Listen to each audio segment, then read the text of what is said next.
تفاجأ الإعلام المغربي ومعه الوسط الكروي بالمغرب بما تم اعتباره خرجة إعلامية غريبة من بطل التنس المغربي السابق يونس العيناوي والد لاعب المنتخب المغربي نائل العيناوي خلال استضافته على إذاعة فرنسية، والذي أثار جدلا حول هوية الفائز بكأس إفريقيا للأمم الأخيرة. C'est le Sénégal qui a gagné pour toi?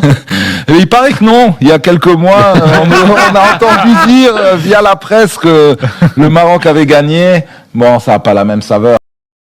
وفي جانب آخر من الحوار، أشار العيناوي إلى أن ابنه لا يعتبر المنتخب المغربي حاملا للقب كأس إفريقيا، بل يرى أن اللقب يعود إلى السنغال، وهو تصريح قد يؤثر على العلاقة المعنوية بين اللاعب وجماهير المنتخب المغربي، خصوصا وأن العيناوي الأب صرح لأول مرة أن نائل كان في بدايات تفكيره يميل إلى تمثيل المنتخب الفرنسي قبل أن يحسم اختياره لصالح المغرب في غياب عرض رسمي من الاتحاد الفرنسي.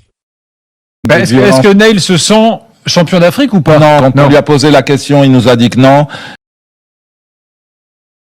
كما أثار تصريح آخر جدلا أكبر حين تحدث عن وجود شرط وفق روايته رافق التحاق نائل بالمنتخب المغربي يقضي بضمان مكان أساسي داخل التشكيلة، وهو ما قيل إن الناخب الوطني السابق وليد الركراكي وافق عليه.